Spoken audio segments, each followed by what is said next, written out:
بسم الله الرحمن الرحیم. په ایکسل فنکشنو کې چې دی نن اف ناٹ فنکشن وایو. ناٹ چې دی او اف دواړه یو ځای استعمالوو. چې دا څه کار کوي، لومړی راځو ناٹ فنکشن ته. د ناٹ فنکشن چې دی د ناٹ فنکشن د ټروت ټیبل ته راځو. ګورئ که چیرته راځو دا کنډیشن ته او د ریزلټ، که چیرته کنډیشن ټرو صحیح و نو ریزلټ به چې دی فالس، او که چیرې کنډیشن فالس و ریزلټ به ټرو وي. دا د یو د بل مخالف کار کوي، د یو د بل معکوس کار کوي دا ناٹ فنکشن. نو ریزلټ چې دی دا تغییروي. لکه مثال دلته راځو، لومړی چې دی دغه پرسنټیج مونږه ورته وایو اف که چیرې ایکوال اف ورته وایو که چیرته دا پرسنټیج دا زیات شو د 50 نه، نو کامه دلته ورته لیکو چې پاس یعنی کامیاب ډبل کوټ کامه. که چیرته داسې نه شو نو بیا ورته ولیکه فیل ناکام، انټر یې کړئ. ولې دا اوس فیل شو؟ همدغه فنکشن چې دا به په دې ټولو باندې ډرې کړو. صحیح شو؟ دا مونږ ورته چې دی فنکشن کار کړه. نو مثال دغه څنګه شو، ټوله کم چې د 50 نه کم دی هغه فیل شو.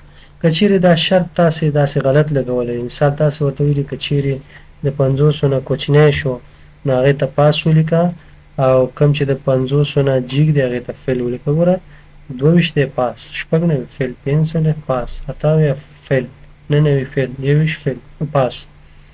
نو دې لپاره موږ کولی شو چې د ناٹ فنکشن نه استفاده وکړو. تاسو په دې باندې ډبل کلیک وکړئ، دغه اف پسې به صرف یو ناٹ اضافه کړئ، ناٹ ټیب به ووهئ، دا به انټر کړئ. دلته دې ځای کې چې دی یو ډبل دغه ورکړئ قوسه، او اوس به چې دی انټر کړئ. ګورئ هغه فیل شو. تاسو ګورئ دا 96 دی، دا فیل دی. که چېرته دا په دې باندې ډرې کړو، ګورئ سرچپه شو. مخکې چې دی د 50 نه چې کم هغې ته پاس لیکلی، اوس چې 50 نه کم زیات دي هغې ته پاس ولیکه، او کم چې کم دی هغې ته فیل ولیکه. نو دا د ناٹ فنکشن چې دی وظیفه ده چې ریزلټ ته تغییر ورکوي، که چیرې مثبت و منفي کوي، که منفي مثبت ته یې اړوي. همدارنګه فرض مثال زه ورته وایم دا سیل چې دی که دا خالي و نو دلته دې ولیکې خالي. ګوره زه داسې فرضاً مساوي اف که چیرې دغه سیل دا مساوي شو د خالي سره، نو کامه دې کې ولیکه، فرضاً ولیکه پښتو باندې چې خالي، بیا ډبل کوټه کامه. او که چیرې دغه سیل چې دی دا ډک و نو بیا پکې ولیکه چې ډک، انټر یې کړئ. ګورئ اوس خالي دی. صحیح شو؟ اوس خالي دی.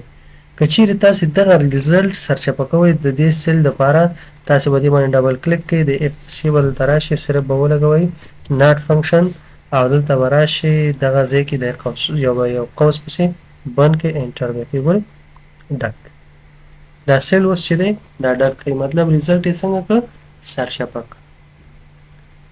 همداسې نور مثالونه هم تاسې کولی شئ چې راوړئ په دې باندې او اپلای کوئ. په دې طریقې سره دغه دوه مثالونه تاسو ته مې وښودل. نو ناٹ فنکشن چې ده دا ریزلټ سرچپه کوي، برعکس کوي، معکوس کوي. که چیرې ریزلټ مثبت او منفي کوي، او که ټرو فالس کوي، او که فالس او ټرو کوي. نو دا و د ناٹ فنکشن.